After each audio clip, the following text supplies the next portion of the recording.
Hey everyone, welcome back to the second part of the predictive analysis video of Karnataka's COVID 19 situation.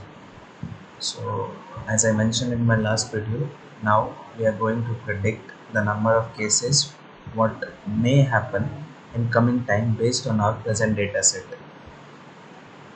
So, for that, we will take a variable called fit and we'll use LM, that is linear models, in our language. So, the main aim of linear model is it can be used for carrying out regression in our language along with the single stratum analysis of variance and analysis of covariance. The concepts of intercept will also come into picture if we move further in this video. So let's start. So we are taking confirmed versus active cases. The negation symbol represent versus or what we are going against. We are plotting or we are predicting confirmed against active cases. So if we see our DD for Bengaluru, we have urban, we have 182 confirmed cases and there are 83 active cases till now. It means that we have a recovery of 91, which also indicates that in future coming times Bengaluru is certainly a bit well prepared for COVID-19 tackling. So based on this concept, the further analysis is carried out for the entire data. So if we see the summary of this fit, we'll have the intercept as 8.7735 along with the active estimated standard value, that is 1.51. So it also has a error value represent to the error what we can have in the data. It would be around something for 5.50, somewhere near to that.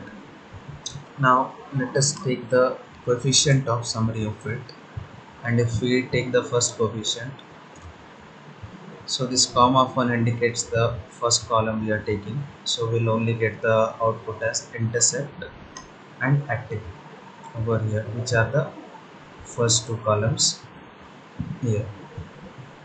So based on these values, the further calculation takes place. Now if we use the predict function for our variable fit, we'll get the predictive analysis. So here you go, here you get the predictive analysis corresponding to the number. These number are the number of the district parallel to the districts. So for showing you in the just for example, Bengaluru urban has number 1, Kalburgi has number 5, Vijayapura has number 7. So the same number corresponds to the number of coming cases in near future time for the same district. So if you see ninth one, we have 34.52, which is somewhere around 35. And if you see 9th district, it is Mandya. So in Monday and near coming time, we can have 35 more cases according to our predictive analysis. So how does it work? You might be curious that how does it work, the predictive analysis.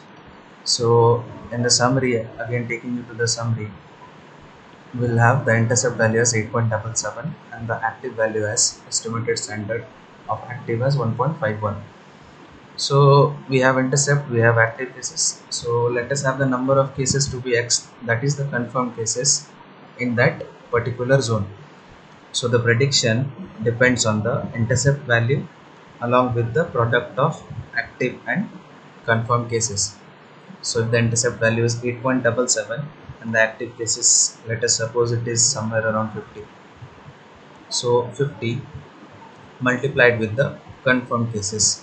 So confirmed cases might be 80, 83. So if you do that, you'll get a value, that is the predictive analysis or the prediction value which we are going to store or display. So for example, we'll have a new data frame where we'll have that value of active as 89. We have all other values. So if we use predict of new cases, we'll get the value as 143.60, which is nearly 144.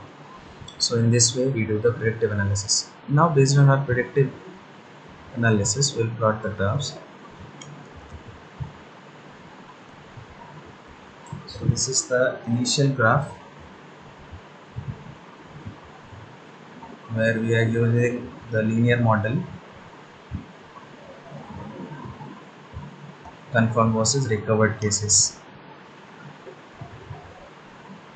So this is how we'll obtain the graph for that. Further,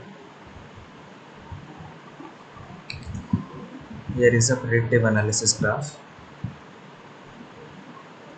So in this graph you might be seeing a gray region along with the blue line. Blue line is the regression line, and the zone or the area beside it is the predictive analysis area, which is in gray color.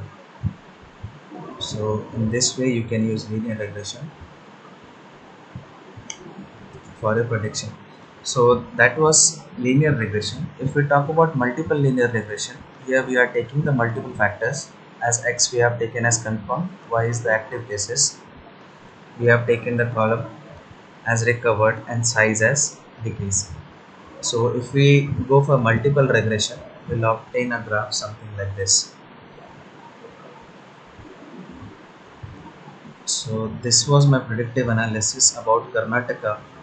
If we take a closer look at into this in the data form, so this would be my prediction based on the analysis what we have just done right now. Even you can do this. So these are the number of cases which is expected in coming time, and we can expect a sum of 925 cases to the current cases. So that's it from my side, guys. If you need any suggestions or queries in proceeding with data analytics using R, you can comment. Please like and share my video. Thank you. Stay safe, stay home.